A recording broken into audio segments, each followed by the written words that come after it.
So you want to become a hay farmer? Huh. Watch what you wish for. We'll come back to this in a little bit. So, beginning stages of a hay farmer. We started this off about 3 years ago. And we opted to go get a baler. IH-37 baler. Probably right around 1961, 62. Everything works on it, including the knotters. The auger doesn't look very good, but that's just the end of it.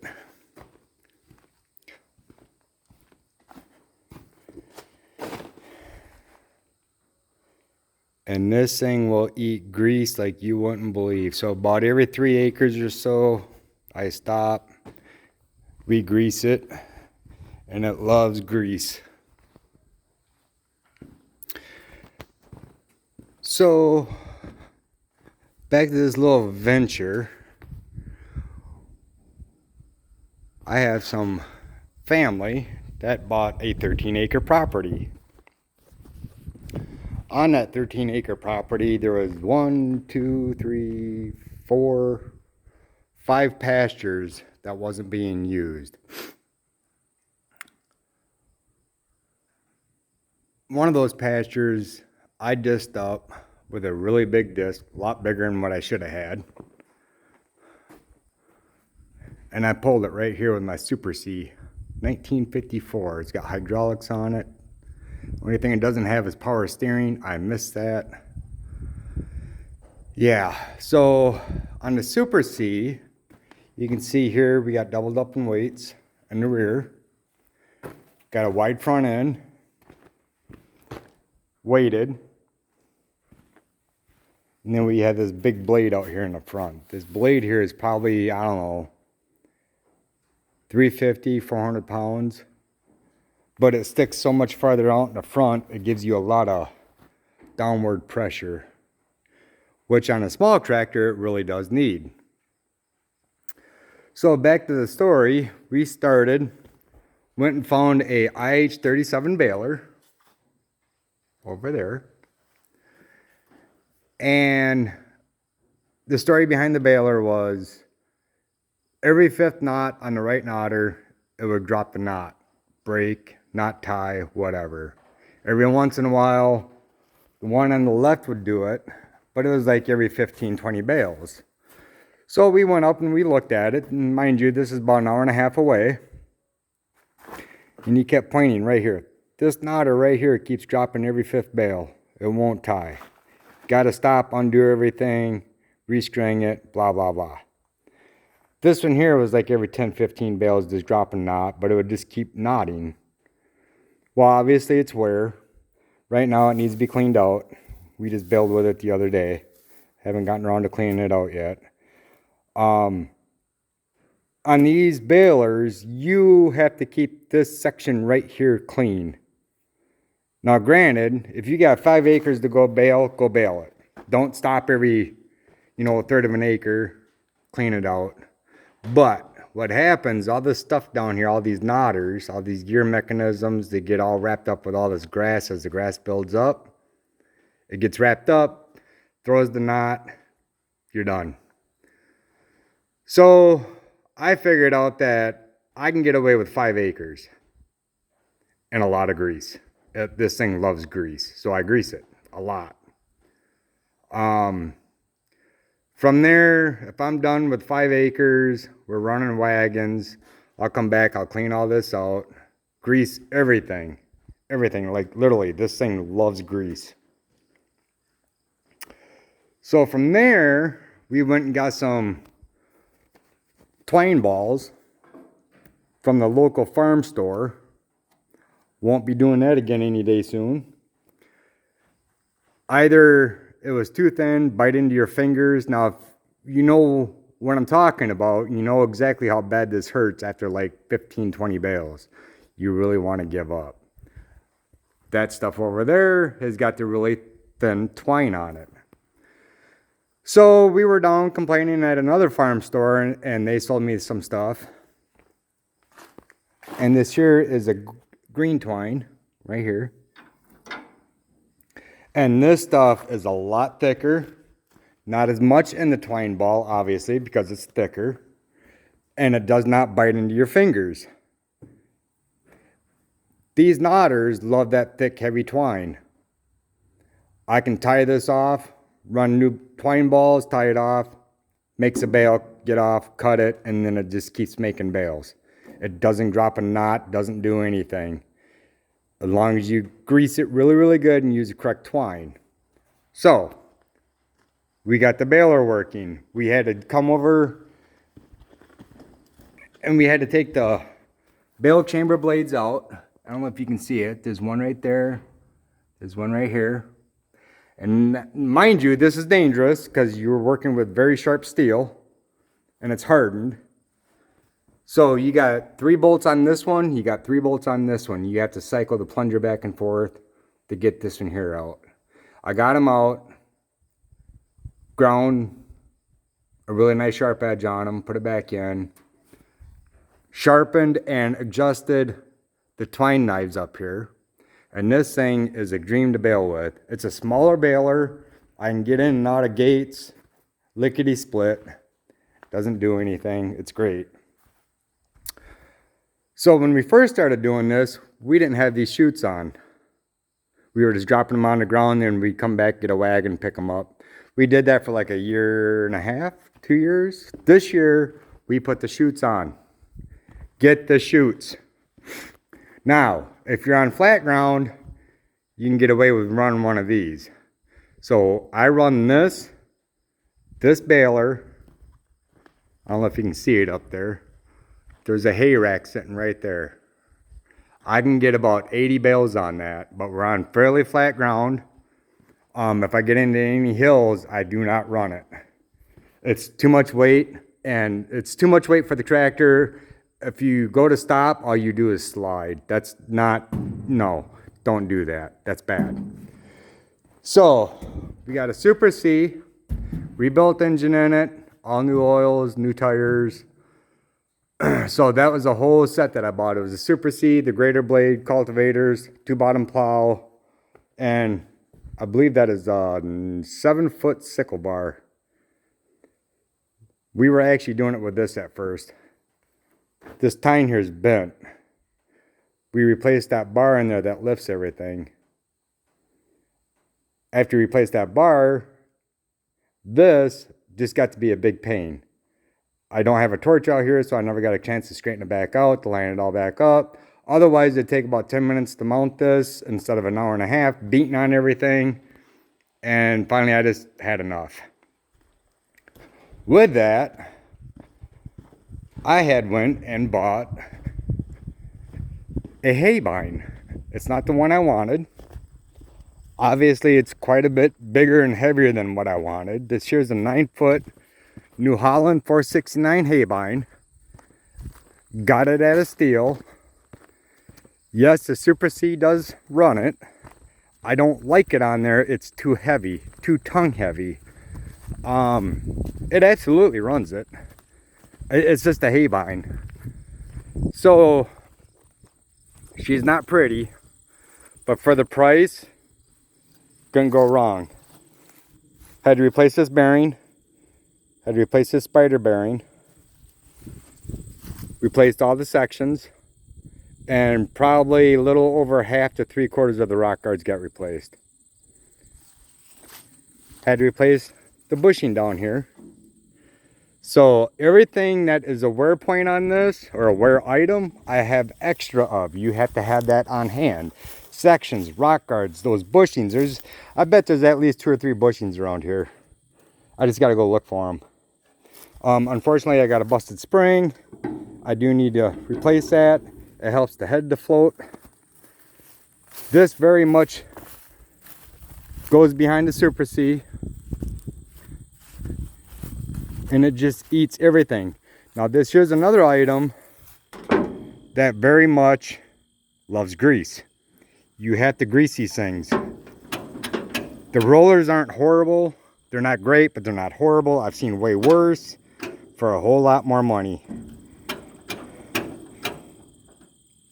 I spent probably, I think it was 500 bucks for the hay bine. I mean, I could have got that for scrap. I replaced the sections. I don't remember how many are on there, but I replaced all the sections and all, well, probably half to 3/4 of the rock guards I replaced. Minus the gear oil, this right here is probably another 200 bucks for all of this. And it runs just fine. And the bearing, sorry. Forgot about the bearing and the spider joint. So these two pieces had to be replaced. Sections, rock guards.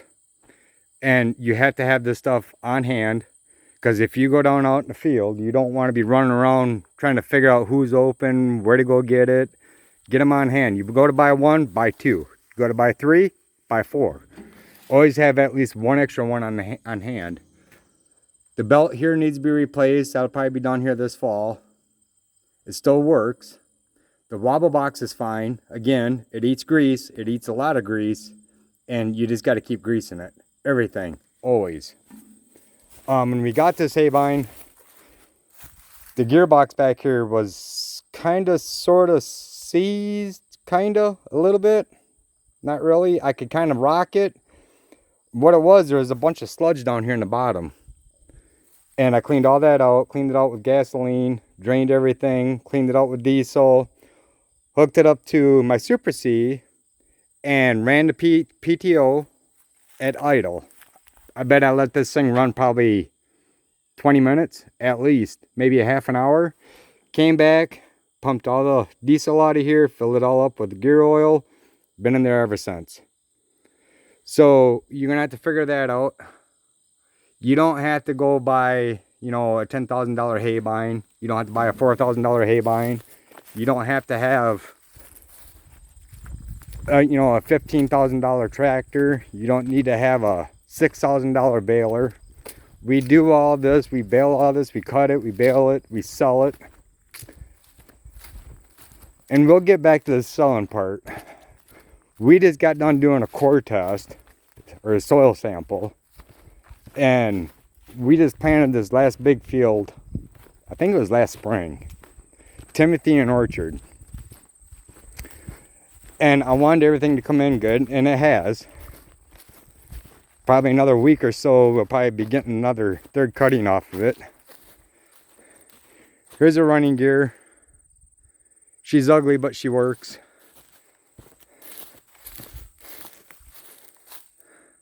She's pretty solid.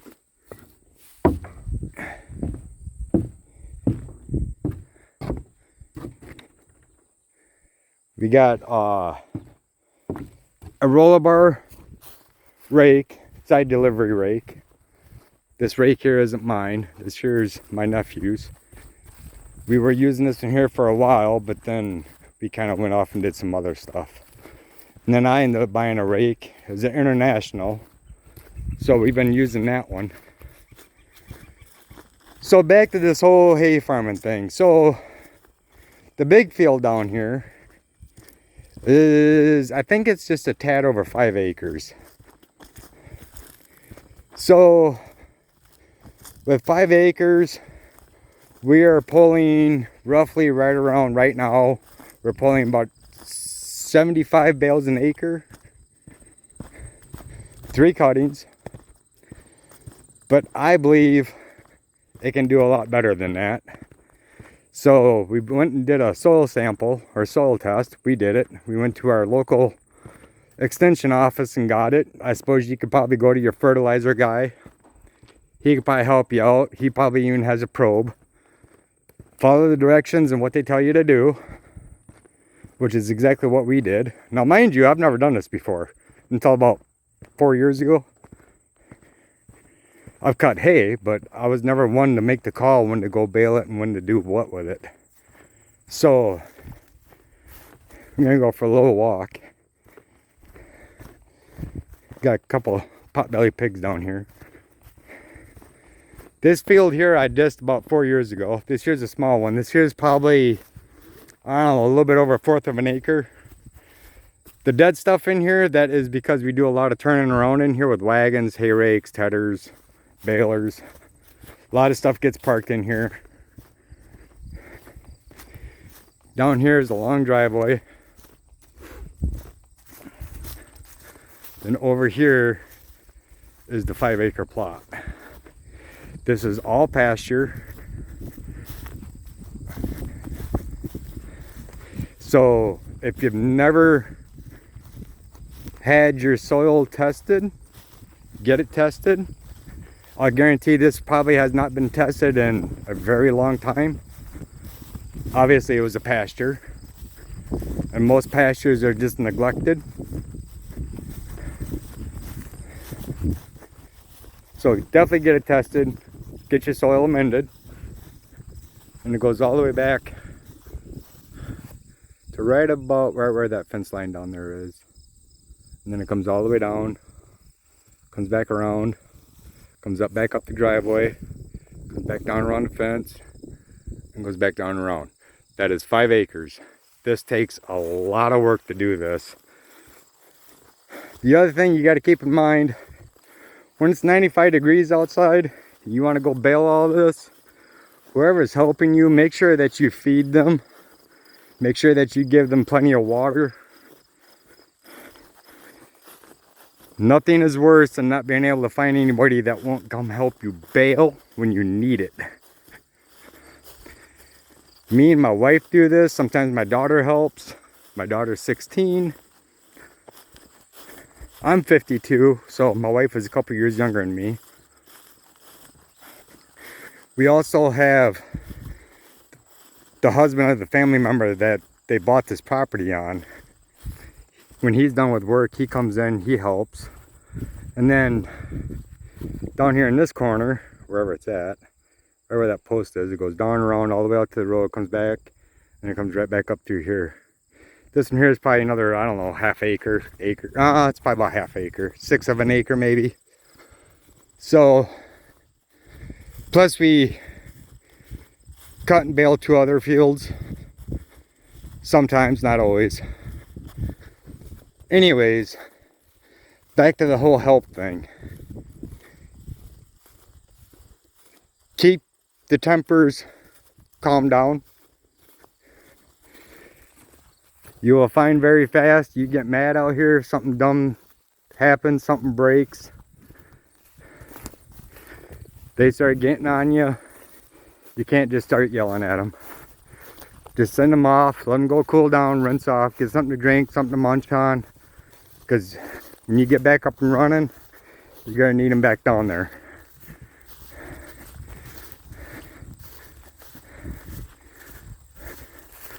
Then we bale all this.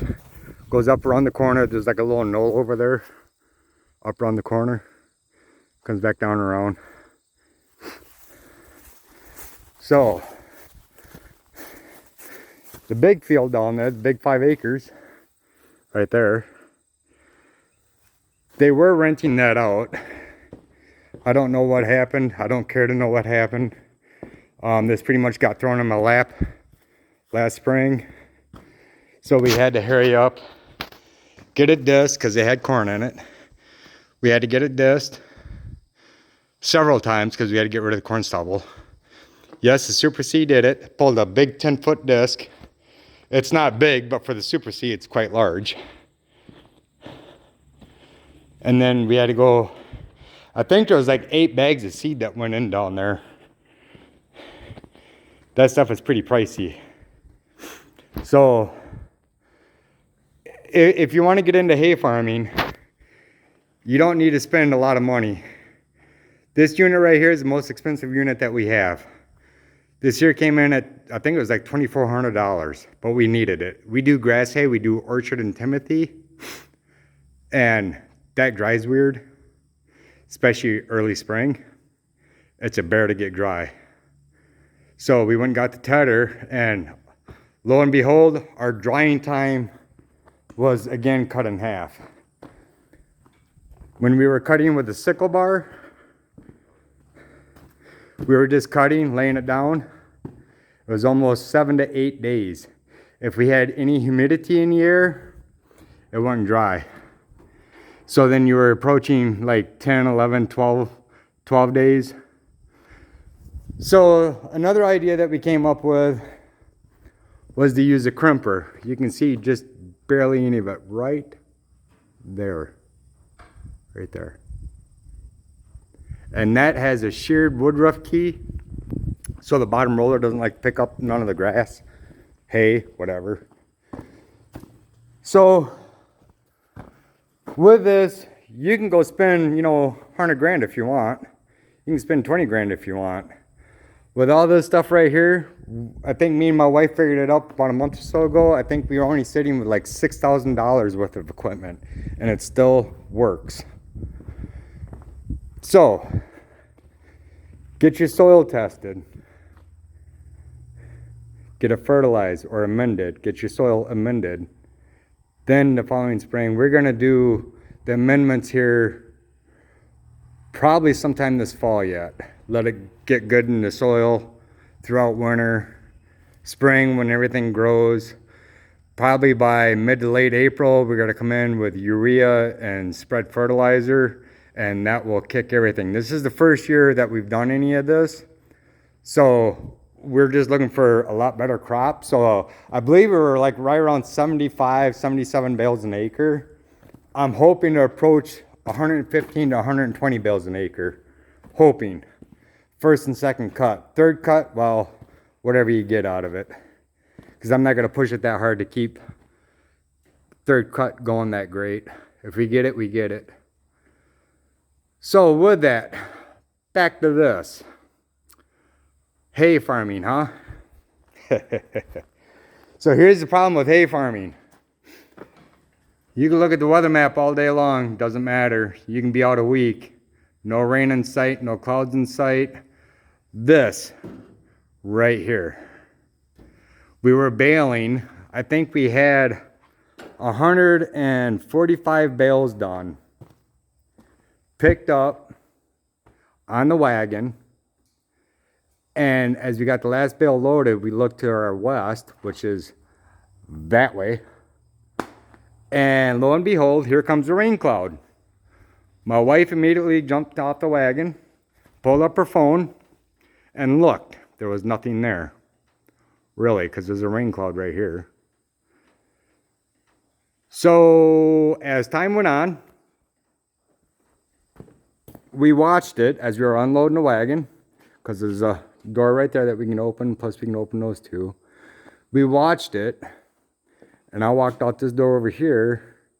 Instead of the storm coming right at us, it mysteriously veered and went to the north, or southeast, or northeast, sorry, went that way, instead of coming right at us. After about an hour of watching this, we got the last bale unloaded, and another one popped up all the way in this whole area. I'm like, wow, seriously? So what should have been possibly 300 plus bales of hay, we just now got knocked down to less than 200. This here's what's left of it. This has been in this year's first cut. This year was done, I believe, the beginning of June. And that will ruin your day. But good news, the 144 we had sitting here on pallets, that sold. That stayed really good. We just couldn't get that off. This here will probably get sold off to steers or goat farmers, and they'll eat it. They'll shred the snot right out of this stuff. They'll eat all that. This little bit of dark green stuff right here, that's some pretty fresh stuff from another bale from the customer that just bought off the 144 bales. This bale here broke, so I just grabbed it and threw it up there. She didn't want to deal with a loose bale. This green stuff that's sitting right there and there, that is another big bale that broke for whatever reason. I think it didn't get taken off the wagon correctly. Other than that, there's nothing wrong with this. It has a really good smell. No, it is not moldy. It is just the way it looks in here. See, it's still green. Look at that. Look how green that is. You dig any one of these open, and it's still very much green. Look at all that. Look how green that is in there. You see that over here? Look at that. So it's dusty. Can't sell the horse people. But they can very much feed it to steers and goats, and we got salt on it so we don't use it for bedding for the pigs. Pigs can't have salt, it kills them.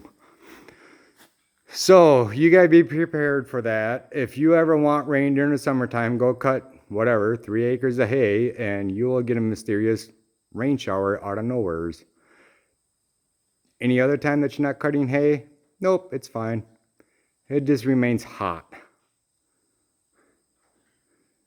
And right here, I think there was 145 or 150 bales sitting here. That's first cutting. We got a whole bunch of stuff that just went out of here. So I'm hoping this big field down here, we can get the third cut off of it. I'm not going to guarantee it. It's already right below my knee, and we just cut this like 3 weeks ago. But Timothy and Orchard is a cool season grass. It loves cooler weather, which is why this rebounded so fast, and it's coming right back. So I do have to cut it before it gets cold, but I also have to time it and kind of watch for the first frost, because if it gets frosted on and it's not at the right stage, you can kill it off, and I don't want to kill it off. So for roughly $6,000, actually I think it was like $5,800, minus all the maintenance, grease, oil, everything, tune-ups, because it's gas tractor, grease, keeping everything tight, keeping everything adjusted. You can very much do it with just this right here. It's very old equipment. That is the newest piece of equipment we have. Second newest is the hay bind. That's a 1969. Our hay rake is somewhere in the mid-60s. That hay rack is, I'm guessing, probably early to mid-50s. We got another hay rack that we built. Bought the running gear for $250, put $400 worth of wood on it. And that hay rack, I think, was 1948 when I ran the serial tag on it. Tractor is 1954. This here's like a 61, 62, somewhere around there. So yeah, it can very much be done. You're not going to go fast, obviously, but you're baling with a low capacity baler anyway, so you're still not going to go fast no matter what size tractor you have on it. We are very conscientious, whatever that word is, conscious of hills if I had the tractor, the baler, and a loaded wagon behind me. I absolutely refuse to climb any heavy grade of a hill. This started off as just playing around, making a little side cash. That's why we were doing it. Don't want anybody to get hurt. This here's alfalfa. We saved this from being rained on last Saturday. Nope, because it rained Thursday night. He cut it Thursday, rained Thursday night. We got this one here Saturday, and the rest of it got rained on. We couldn't get no more. So, what are we looking at doing? A soil test. Yep, great. My area, it's about 20 bucks for a sample. One sample is, you can do as many cores as you want. I think out of the whole property here, we did, I think it was 20 cores. And we mixed it all together, put it in one little bag that they give you, and sent it off. And then we're going to amend it. So whatever that price is going to be, I can't tell you. I don't know, because we haven't got the results back yet. And then all this is going to be all amended.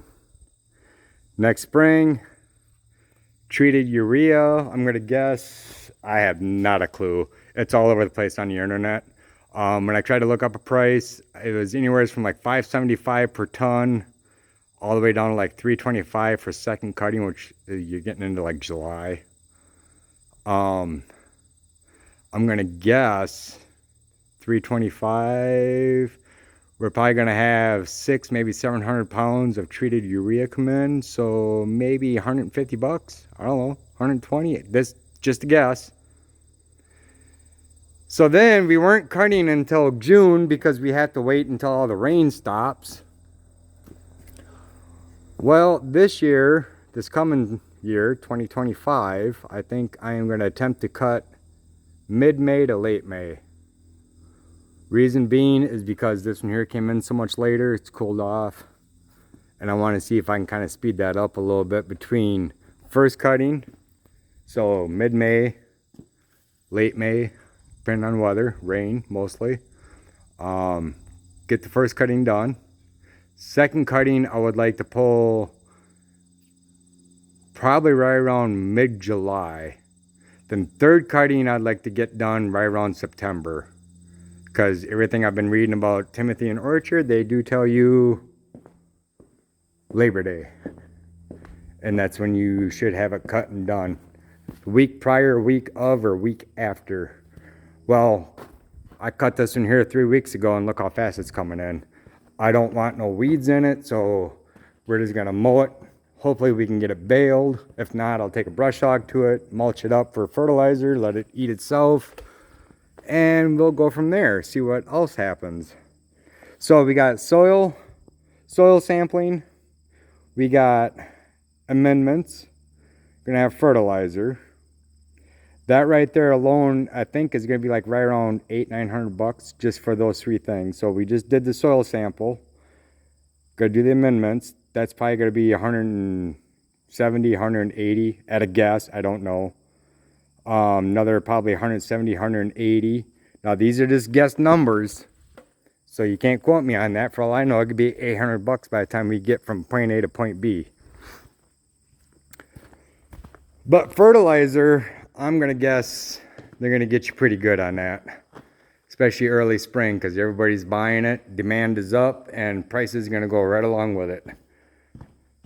So the objective here is to get from roughly 75 to 77 bales an acre.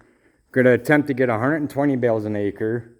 So it's roughly 6 acres just on this property here alone. So whatever that comes to, you do the math. I don't like throwing numbers out because it's all over the place. I live in this area, it could be one thing. You live in a different area, it could be another thing. Could be something else to my neighbor for whatever reason, because they're buying in bulk or whatever. 6 acres isn't a lot, but you can make a decent little profit off of it. As long as you do it correctly and not that. If you do that, you just shot yourself right in the foot from a whole bunch of hard work. So that's the gist of a beginning hay farmer of nothing. We started with nothing. Well, I started with this because I collect older tractors. I collect hit and miss engines, work on them, get them up and running. This here had a seized engine. We did all that. Pistons, sleeves, rings, valve job. That was expensive. That was almost $1,000 just to have the head on here done.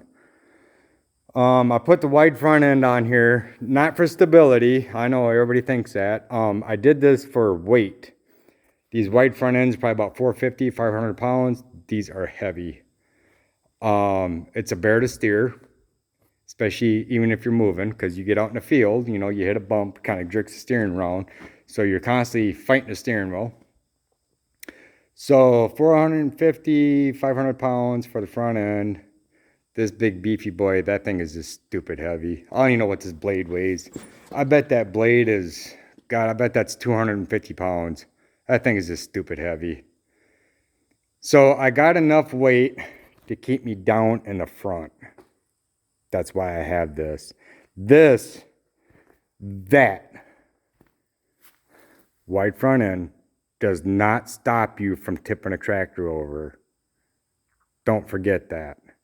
Your pivot point is still very much right there.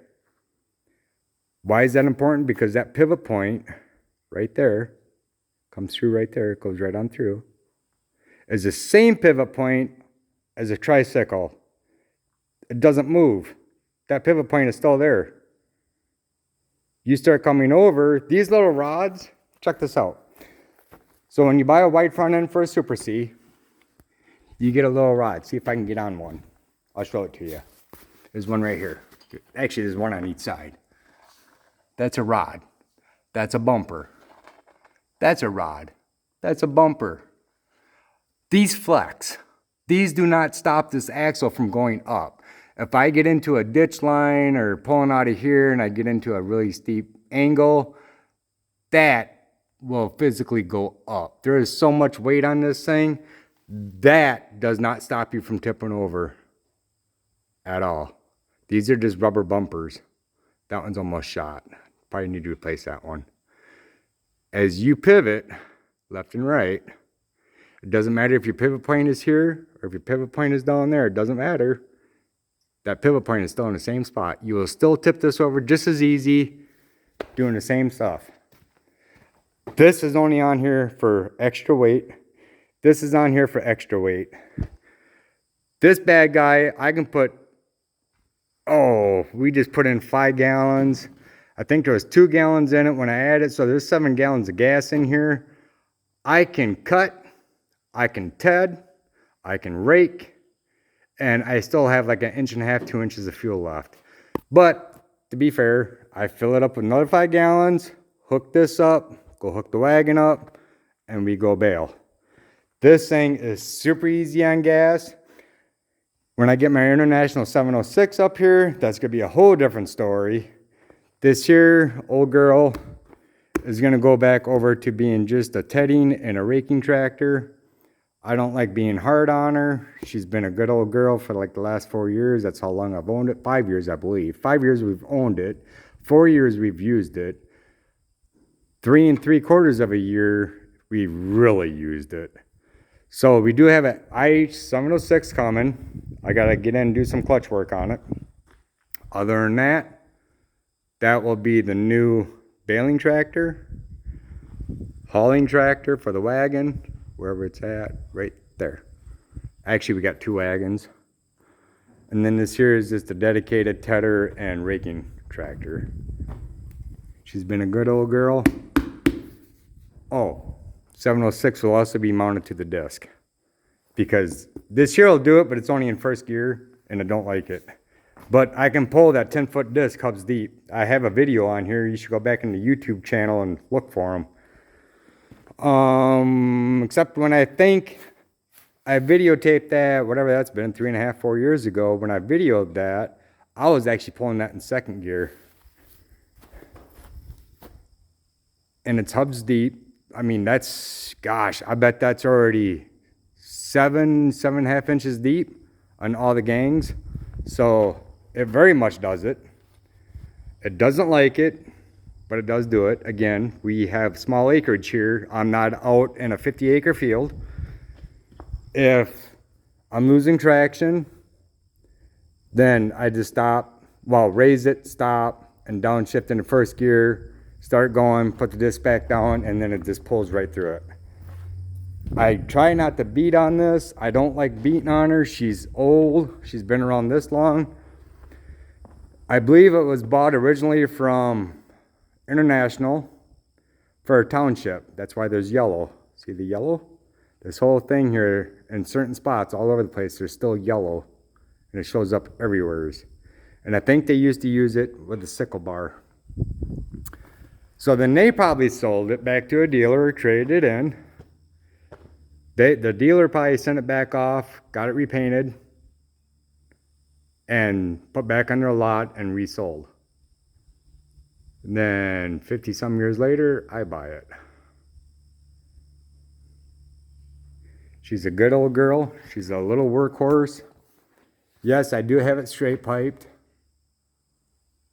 It's loud. She's got a pretty good bark to her when you get her under a pretty good load, but other than that, nope. She's, just going up and down the road. Even bailing, it's not that bad. It's a light tractor. It rocks you a little bit. We bail about half throttle because we try to allow people to keep up on the wagon so they're not just running their asses off. We try to keep it to where people can kind of somewhat keep up, but we're still chugging along. Half throttle, Timothy and orchard grass. Yep, this baler just eats it. This here right now is alfalfa that's left in here. That down there is alfalfa right there. So That was the last field that we just messed around with. So all in all, probably about $6,000. You can start small, build yourself up,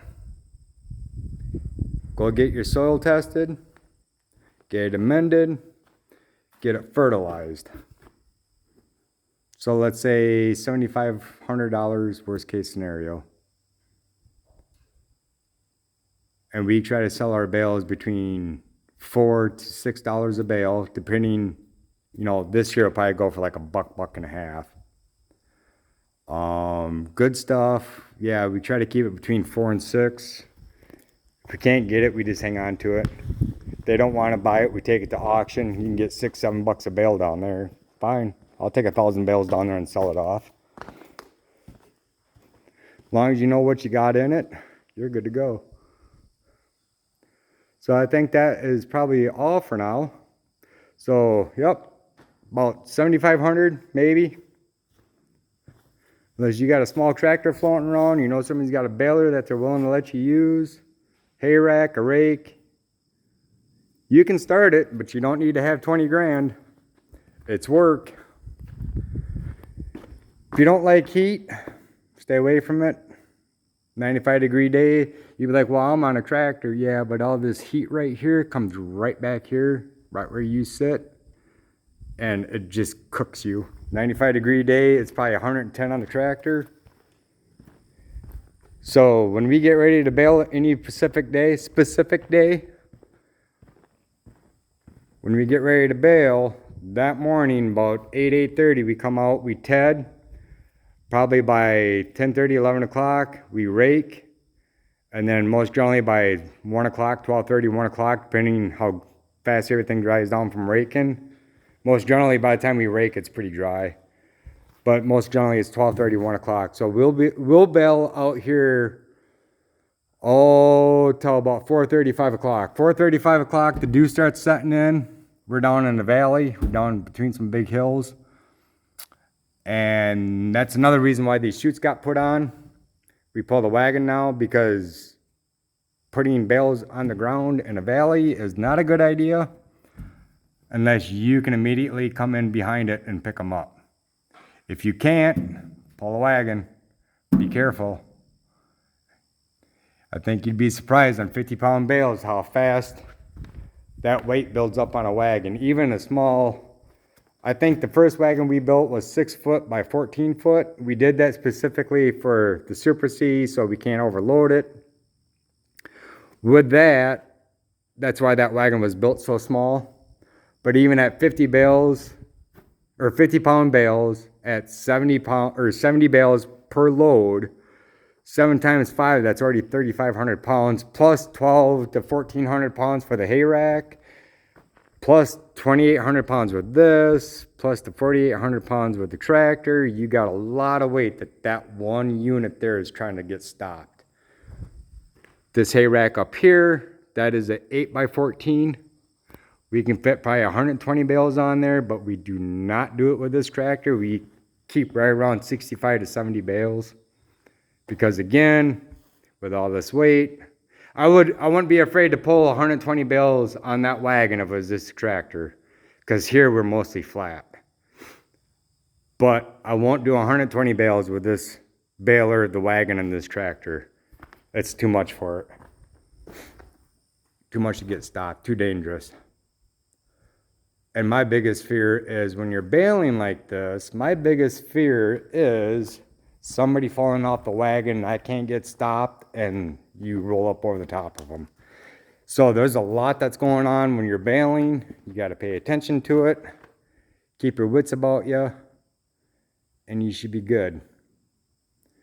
But if you're just like a young teenager, 16, 17, 18 years old, sweet talk your parents into getting you $7,000, get a nice little unit set up, start baling hay, pay attention to what you're baling, how dry it is. When we do Timothy and Orchard, typically that's right around, I think I try to bale it between 12 and 14% moisture.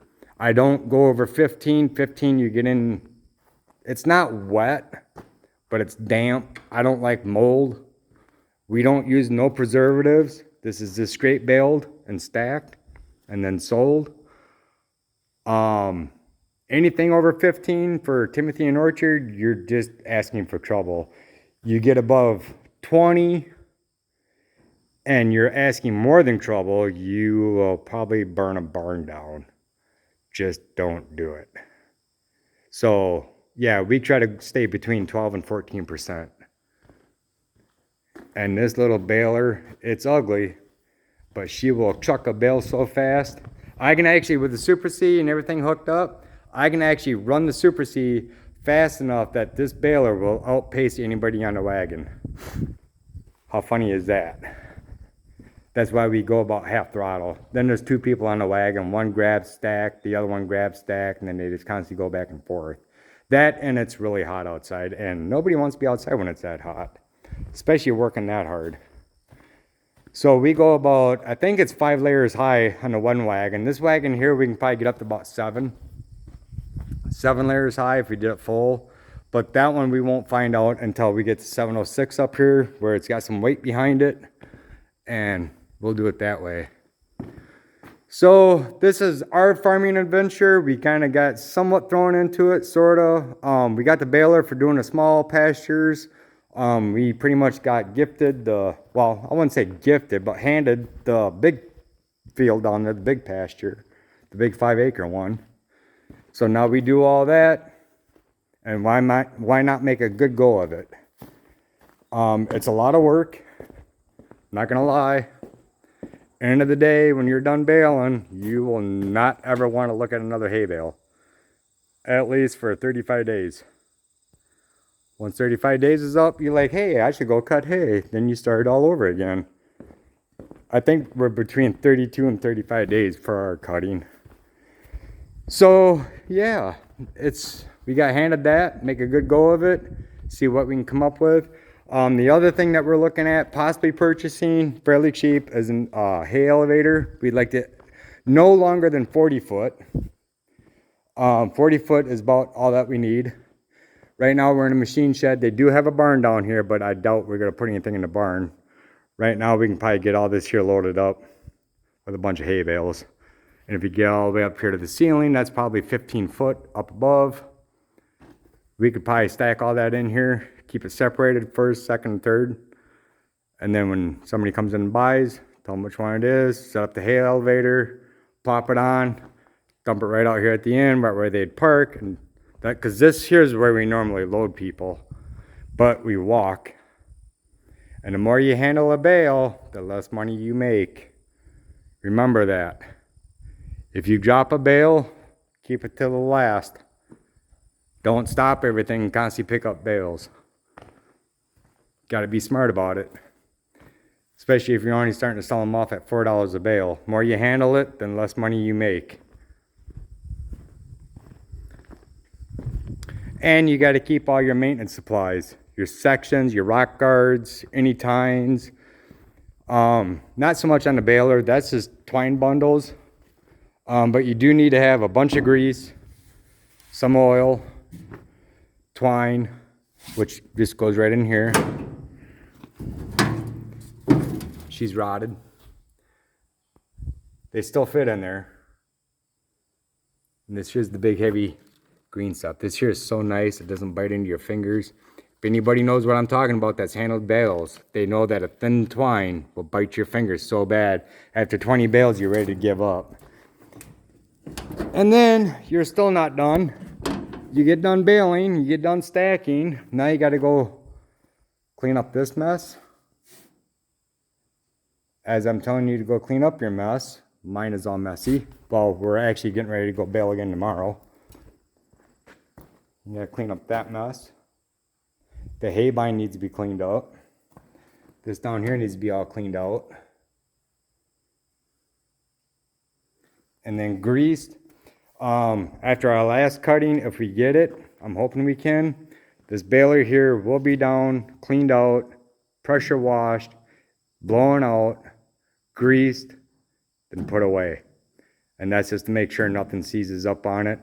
Alfalfa is kind of acidic. I guess grass is too. It will eat through metal. That's what happened there. That was probably a slug of grass that got wrapped around it years and years and years ago. And nobody probably cleaned it off, and that's what it did. Or there's a door in there. There might be a door right here, because that's a crisp line. I bet there was a door in here to take this auger off.